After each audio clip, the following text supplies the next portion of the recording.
evening, LA. Do you know what time it is? It's time to kick ass and chew bubble gum, and I'm all out of gum. Mr. Duke Nukem is in town battling the alien menace and taking names. That's right, ladies and gentlemen. Duke is out there kicking ass, saving the day, and rescuing those sexy babes. That's it for now, folks. I'm Big D Johnson, and this is KTIT, K-Tit. Playing the breasts are the best tunes in town. Good night and good luck.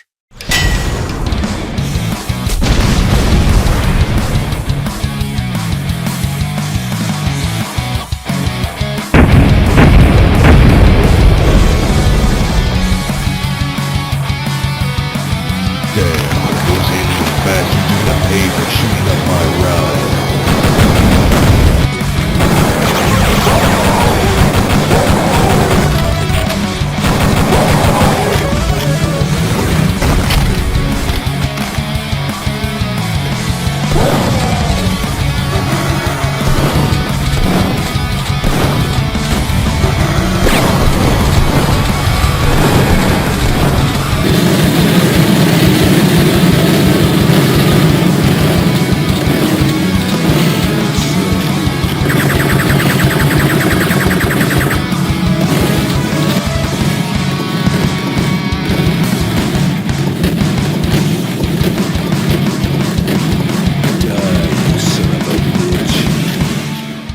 Greetings, fellow Space Marines. This is Mr. Alan D1, and for the Doom community, this is Alondo1.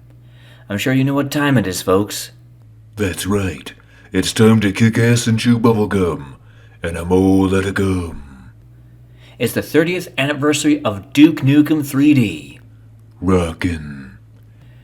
On January 29th, 1996, 3D Realms released a game that not only looked like Doom, but felt like Doom.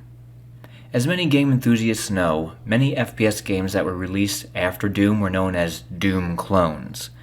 Around this time period, very few FPS games came close to Doom's excellence. However, once Duke Nukem 3D hit the scene, the FPS gaming genre changed completely.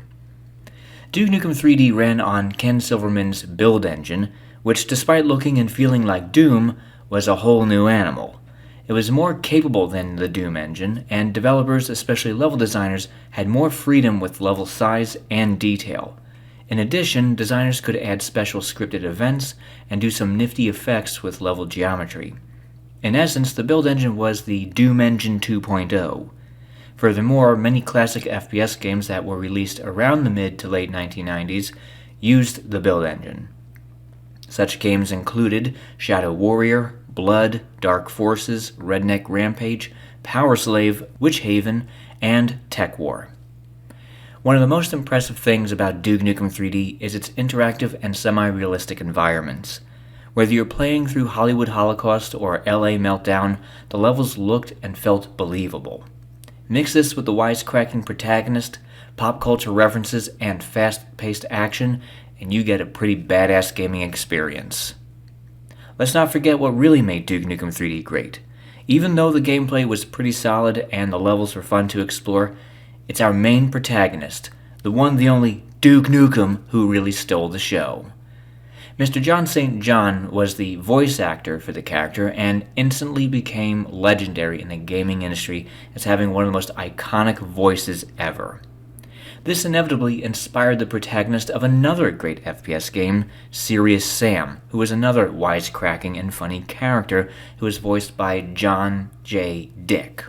I do admit I love to listen to all the one-liners from both those characters, and let me tell you, it does not get old.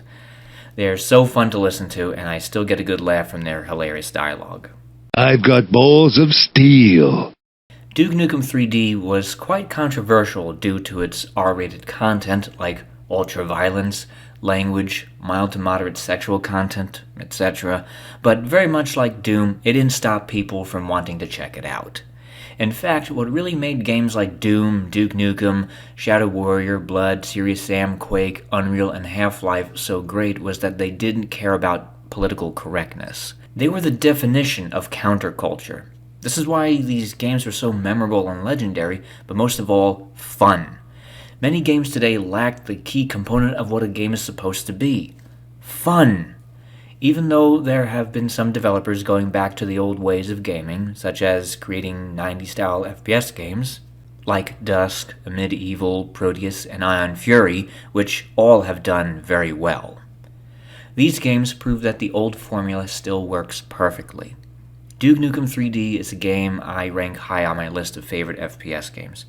As you'd expect, Doom is number 1 on my list, but Duke sits right around Unreal and Half-Life. The reason why these three are sharing the number 2 spot is because they took the Doom formula and did something really spectacular with it. They improved upon it, refined it, while at the same time made it feel familiar. Those were the days when the gaming industry actually focused on what really mattered, making fun games and innovating technology. Very few game developers today do just that, unfortunately, and most AAA game companies are just focused on making a quick buck. But clearly that formula doesn't work. What really worked is embracing the art of game design and really just having fun making video games and doing something new and exciting and something that people really have never seen before, or just improve upon something that already is there and just make it unique. As I mentioned, Unreal, Half-Life, and even Duke Nukem 3D built upon what Doom had. And that's what the gaming industry should go back to. Those good old days of the 1990s. So, Duke, what are you going to do now? Well, Orlando, since it's been 30 years of kicking ass and chewing bubblegum, and I still don't have any gum, at least I still have my all-American balls of steel. If those alien bastards dare come and take away my freedom and chicks, I'll rip their head off and take a massive dump down their neck. Then after a few days of R&R, I'll be ready for more action. Hail to the king, baby. Groovy. Happy birthday, Duke. You deserve it.